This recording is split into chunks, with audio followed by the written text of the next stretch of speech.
Ayan na, diretso na. Aerox Gilis. Ang problema, error 1. Kabahan na si Busing. ECU ang sira. Ayan guys, oh. Umilaw yung check engine. Kaandar lang, overheat na. Stop and start. Umilaw na lahat halos ang nasa panel. So ang findings ni Mechanic 2001, complicated. Palitan na natin ng ECU.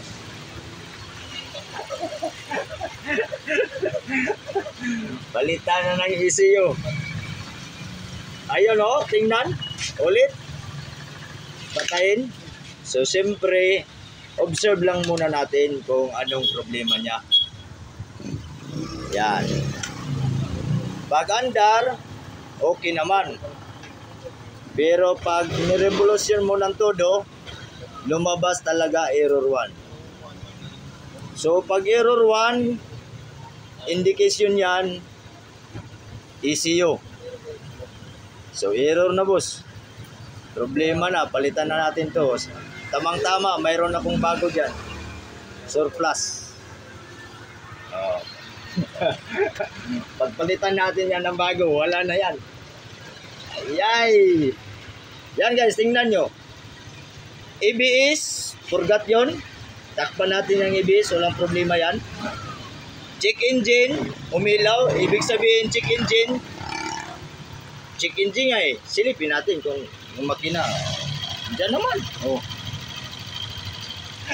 Walang problema. Ang kakaandar lang.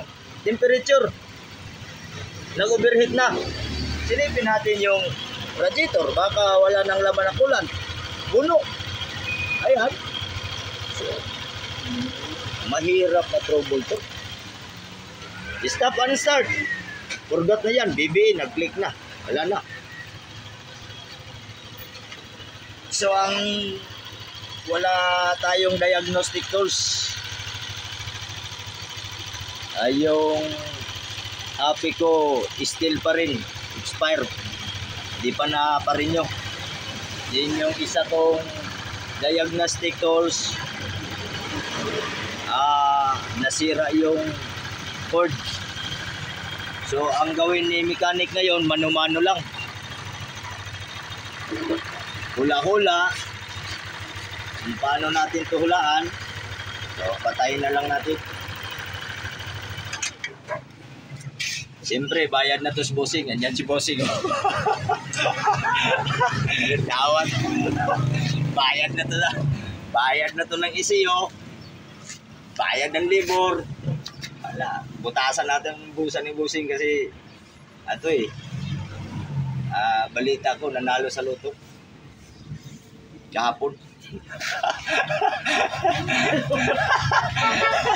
Nanalo sa loto to kahapon ata. Kaya kirahan na din natin. Kasi ano. So pagka ganito ang problema guys, error 1, dinaandar naman yung makina. So ibig sabihin walang problema yung ECU, no? Ang problema lang niya, bakit lumalabas yung check engine, engine temperature sensor, and then yun nga, error 1. So kailangan yan guys, pinaklas na ni mechanic dito kasi dito lang yung problema. Dito, mamaya na to, siyempre pupunteryahin natin yung ECU kasi ECU eh, subject yan, ECU. Siyempre, yung ECU mayroong mga wire dyan. Kailan ito nag-umpisa? Kahapon.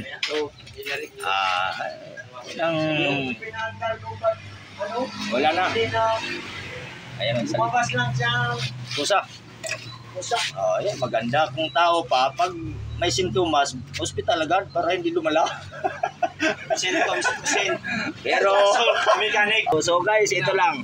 Balik tayo. Focus na tayo guys. balik tayo guys, pakita ko na lang. Pag error 1 yung motor, ay wag agad magdesisyon ng ECU. Siyempre, baybayin muna. Wiring talaga ang karamihan niya guys. Pag nag-error 1. Wiring talaga karamihan. Maniwala kayo sa hindi. Wiring yan. Pero kung maganda naman yung wiring, walang putol, continuity dyan lahat, supply lahat, tapos error 1 pa rin, ayaw umandar. Siyempre, baybayin guys, ha? Dito, para hindi umaba. Putulin ko na lang diretso yung video ko. Ipakita ko lang kung anong problema. So, pag trabaho mamaya, ipakita ko na lang. Ipakita ko lang kung saang porsyon nagka-problema. Yan, no? Ito yung pinaka-main harness wire galing ng battery, fuse, ito, etc. Yan, lahat nandito yung wiring. Dito sa baba, nabuo dito, ito, papunta ng ECU, saan-saan. So dito guys, ayan. Tingnan nyo dito sa parting baba. Ito yung ground. Itong parting baba guys, dito. So, siyempre, pag ganun pa lang ni mechanic, kita naman yung plastic guys, oh. Ayan. Ay, kita naman yung plastic. So, pag anda, nagaganon-ganon yan. Yan. So, yan ang nangyari. So, malamang sa malamang, andito yung problema. Kita naman siguro guys. Pakita ko na lang ha. Ito walang diagnostic tools guys. Pero kung problema, si Mechanic 2001, hindi lang mekaniko, manghuhula pa. Uso kasi yan dito sa Mindanao. Hindi talaga umaasa ng mga scanner na yan. Pero mayroon tayong scanner. Mayroon tayong scanner. Yan.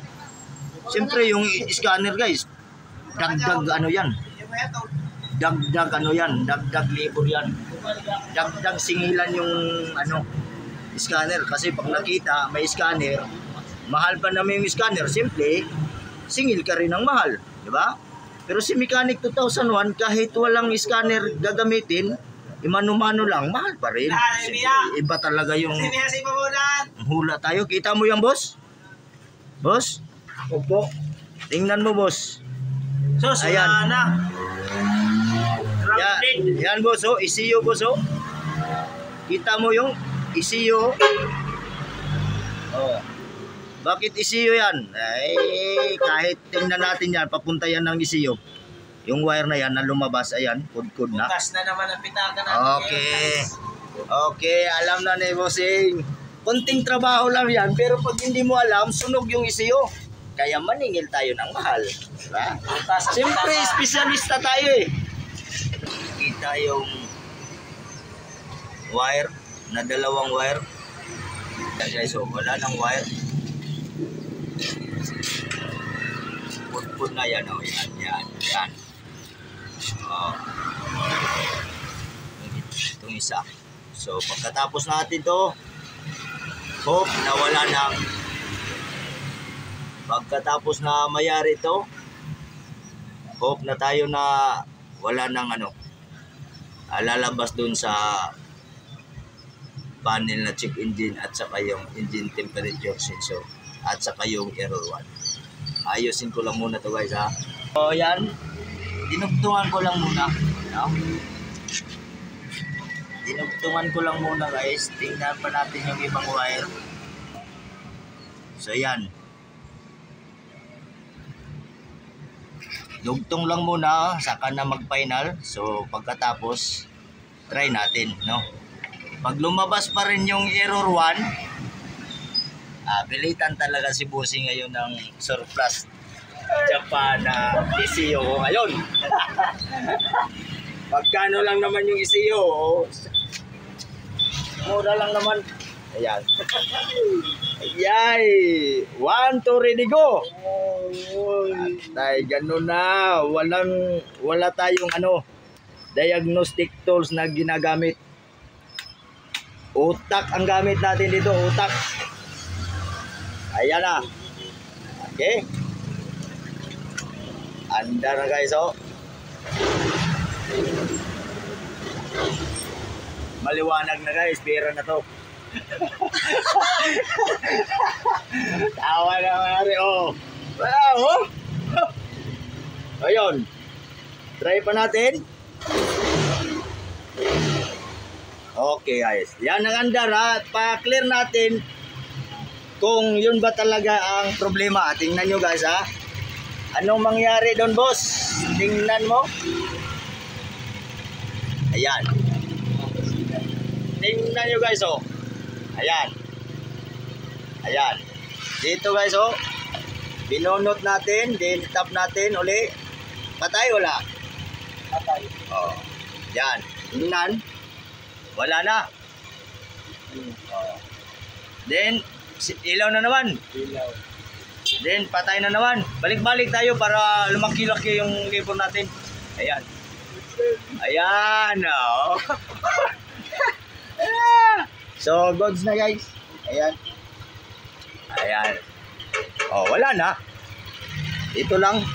Dinugtong lang oh. Ayan. So ano na to boss? Ayos na. Sige, balik na natin. Ayos. To. Ayos na ayos. So usap na lang tayo mamaya.